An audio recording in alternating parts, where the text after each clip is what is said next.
എല്ലാവർക്കും നമസ്കാരം. This is actor ബാല.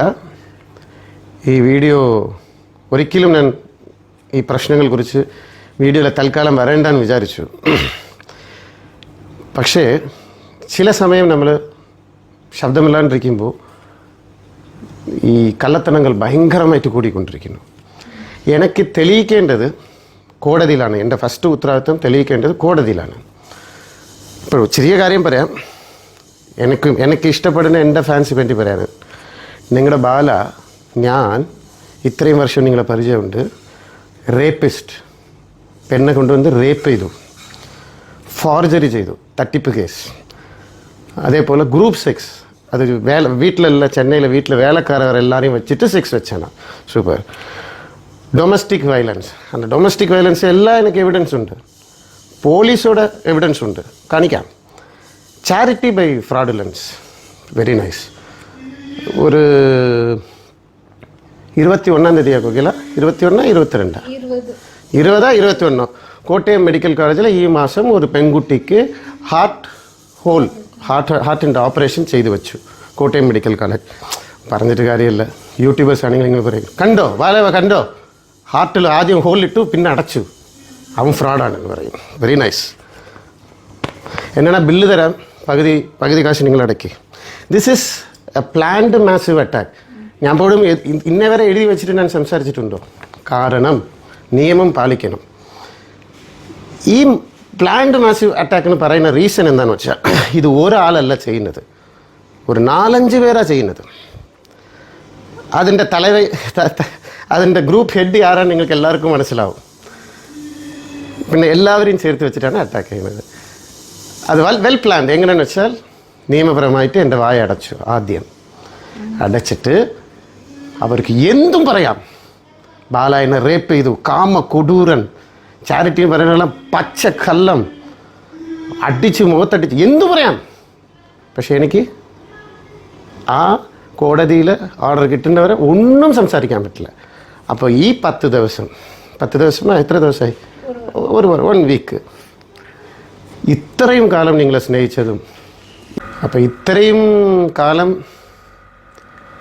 സ്നേഹിച്ച് പരിചയമുള്ള എന്നെ ഈ ഒരു 5 ദിവസത്തിൽ നിങ്ങൾ മുമ്പ് ഞാൻ അക്യൂസ്ഡ് ആയിട്ട് നിൽക്കുന്നുണ്ടല്ലേ. സാറില്ല, സെൻറ്റിമെൻറ്റ് സംസാരിച്ചിട്ട് കാര്യമില്ല. ഇനി ഞാൻ വീഡിയോ ഇടുന്നില്ലെന്ന് പറഞ്ഞാൽ അങ്ങനെ ഒരു സിറ്റുവേഷനിൽ എന്നെ കൊണ്ടുവരരുത്. റിക്വസ്റ്റാണ്. കാരണം സത്യങ്ങൾ നിങ്ങൾ അറിയാതെ ഭയങ്കര സത്യങ്ങളുണ്ട്, നെട്ടിപ്പോകുന്ന സത്യങ്ങളുണ്ട്. എൻ്റെ ഒരു നല്ല മനസ്സുകൊണ്ട് പുറത്ത് പറയാതെ. കാരണം ഒന്ന് ചെവി തുറന്ന് കേൾക്കുക. ഇത് എൻ്റെ ഫാൻസ് വേണ്ടിയാണ് പറയുന്നത്. ഒന്ന് ചെവി തുറന്ന് കേൾക്കുക. ഞാൻ എന്താ കേസും എന്താ പ്രശ്നവും വേണ്ടാന്ന് മനസമാധാനമായിട്ട് ഞാനും കോക്കിലാവും ജീവിക്കണമെന്ന് അങ്ങനെയാണ് ജീവിച്ചുകൊണ്ടിരിക്കുന്നത്. സ്വർഗത്തിലാണ് ഇരിക്കുന്നത്. പക്ഷേ മറ്റവർ ഞാൻ കേസ് ഇടണം, വഴക്ക് വരണം എന്നാണ് പ്ലാൻ ചെയ്യുന്നത്. പിന്നെ എന്തിനാണ് കോക്കിലാവ് വിവാഹം കഴിക്കണം? ഡെയിലി കോടതി, കേസ്, പോലീസ് സ്റ്റേഷൻ ഇങ്ങനെ പോകാൻ വേണ്ടിയാ? എനിക്കും കുട്ടി വേണം. ഞാൻ ജീവിതത്തിൽ കുറേ മിസ് ചെയ്തിട്ടുണ്ട്. എൻ്റെ യൂത്തിന് പറയുന്ന കാര്യം എന്നെ വിട്ടുപോയി. ഇപ്പം 42 വയസ്സായി. ഇപ്പോഴാണ് ഞാൻ ജീവിക്കാൻ തുടങ്ങിയത്. എനിക്കൊരു കുടുംബം വേണം. This is a planned massive attack. എന്തായാലും തെളിവുകൾ വരും. എന്നെ സ്നേഹിക്കുന്നവരെല്ലാവരും ചോദിക്കുന്നുണ്ട്, ഇത്രയും പറഞ്ഞിട്ടും നിങ്ങൾ മിണ്ടുന്നില്ലല്ലോ.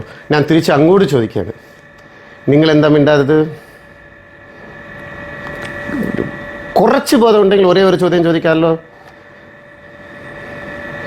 എന്നെ ഇപ്പോൾ ഒരു ഭർത്താവിനെ അവകാശപ്പെടുന്നവർ ഒപ്പിടാണ് വരേണ്ടത്, ലിവർ കൊടുക്കാണ് വരേണ്ടത്. ജേക്കബ് എന്തിനാണ് ലിവർ തരണം? അപ്പോൾ അവിടെ എന്താ സംഭവിച്ചത്? ജേക്കബ് എന്തിനാ എനിക്ക് ലിവർ തരണം? അപ്പോൾ അവിടെ എന്തോ സംഭവിച്ചിട്ടുണ്ട്. പിന്നെ ഒരു കാര്യം കൂടെ പറഞ്ഞാൽ എല്ലാം തലതിരിഞ്ഞു പോകും. ഇപ്പോഴും എൻ്റെ നല്ല മനസ്സുകൊണ്ട് ഞാൻ വേണ്ടാന്ന് ചൊല്ലുന്നുണ്ടാക്കണ്ട. ബട്ട് കോടതിയെ നമ്മൾ ബഹുമാനിക്കുന്നു. ഇനി ഒരുപാട് ചോദ്യങ്ങൾക്ക് ഉത്തരം എനിക്ക് ക്ലിയർ കട്ടായിട്ടുണ്ട്. നിങ്ങൾ ആർക്കും അറിയാത്ത കാര്യങ്ങളുണ്ട്, പറയാൻ പറ്റും. പക്ഷെ എന്തായാലും ഈ 5 ദിവസത്തിനുള്ളിൽ ഞാൻ റേപ്പിസ്റ്റ് ടെററിസ്റ്റ് ഇനി ടെററിസ്റ്റ് വന്നില്ല കേട്ടോ, അതും കൂടെ ഇട്ടാൽ നന്നായിരിക്കും. അതും കൂടെ ഇടണം. ടെററിസ്റ്റ് മാത്രം വന്നിട്ടില്ല, ചിലപ്പോൾ അതും വരുമായിരിക്കും. പ്ലീസ് സത്യം വേറെയാണ്. ഞാൻ ആത്മാർത്ഥമായിട്ട് പറയാണ്, എന്നെ തെളിയിക്കാനല്ല ഞാൻ പറയുന്നത്. എനിക്ക് ഇപ്പം എന്താ പറയുക, എനിക്ക് നഷ്ടപ്പെടാൻ ഒന്നേ ഉള്ളൂ, നിങ്ങളുടെ സ്നേഹം മാത്രമേ ഉള്ളൂ. അത് മനസ്സിക്ക് ഒരു കഷ്ടமாக இருக்குது. நான் തെറ്റ് ചെയ്തിട്ടുണ്ടെങ്കിൽ ഓക്കെ, ചുമ്മാ ഇങ്ങനെ പറയുന്നത് അത് ശരിയല്ല. ഉദ്ദേശം മനസ്സിലായില്ല. ഞങ്ങൾ നല്ല ഒരു ജീവിതത്തിൽ ജീവിക്കാൻ പാടില്ല. പിന്നെ വെറുതെ ഇരിക്കുന്ന ജേക്കബ്, അവൻ കാരണമെന്നാണ് ജീവിച്ചിരിക്കുന്നത്. അതെല്ലാം അന്ന് നടന്ന സംഭവങ്ങൾ ഒന്നും ആർക്കും അറിയില്ല. അപ്പം എവിടെയായിരുന്നു അവർ? പറഞ്ഞാൽ പോവും.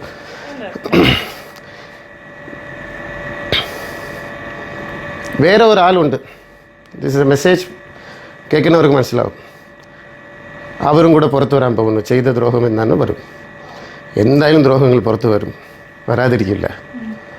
തീർച്ചയായിട്ടും വരും. എത്ര വലിയ ഡേഞ്ചറിലാണ് ഈ സിറ്റുവേഷൻ ഉള്ളതെന്ന് പറഞ്ഞാൽ, വിത്ത് എവിഡൻസ് പറഞ്ഞാൽ എല്ലാം തെളിയിക്കപ്പെടും. ഞാൻ മിണ്ടാതിരിക്കുന്നു. അവരവരുടെ ജീവിതം നോക്കി സന്തോഷമായിട്ട് ജീവിക്കട്ടെ. ഒരു കാര്യം കൂടെ പറയണം, கடவுள் சத்தியமாக அந்த கஸ்தூரி யாருன்னு எனக்கு அறியில்லை. எனக்கு வகையில் அவனுக்கு தெரியுமா? எனக்கு தெரியாது, எனக்கு അറിയില്ല. പക്ഷെ എന്നാലും ഈ ഫൈറ്റിലൊക്കെ ഞങ്ങളില്ല. ഞങ്ങൾ അമ്പലം ഏതോ ശിവരാത്രി ഉണ്ടായിരുന്നു, അമ്പലത്തിലേക്ക് പോയി, കുറേ അമ്പലങ്ങൾ പോയി, നല്ല മൈൻഡ് സെറ്റിൽ, നല്ല പോസിറ്റീവ്. നിങ്ങളും അങ്ങനെ ജീവിക്കുക. എന്തിനാ ഇങ്ങനെ ചെയ്യുന്നത്? ഒരാളെ വെറുതെ എന്നെ കൊണ്ടുവന്ന് റേപ്പ് ചെയ്തു എന്നൊക്കെ പറയുന്നത് കുടുംബം ഇല്ലേ, നാട്ടുകാരല്ലേ? കാണുമ്പോൾ നിങ്ങൾ പറഞ്ഞത് കല്ലെന്ന് ഞാൻ തെളിയിക്കും, എല്ലാം തെളിയിക്കും, അത് വേറെ. പക്ഷേ ഈ വീഡിയോ കണ്ടിട്ട് തെളിയിച്ച ശേഷം ആ വീഡിയോ കണ്ടില്ലല്ലോ. അപ്പോൾ എന്നും ഓഡിയൻസ് മനസ്സിൽ ഇതേ ഉണ്ടാവുമല്ലോ. തെളിയിച്ച ശേഷം എല്ലാവരും ഈ വീഡിയോ തിരിച്ച് കാണുമോ? ഇല്ലല്ലോ. ഇതെല്ലാം ഒരു പക്കാ ക്യാരക്ടർ അസാസിനേഷൻ. ഞാൻ ജീവിക്കും, എനിക്ക് കുഴപ്പമില്ല. നിങ്ങളുടെ ജീവിതം എന്താണെന്ന് നോക്കിക്കോളൂ, എവിഡൻസ് എല്ലാം ഉണ്ട്. Thank you so much.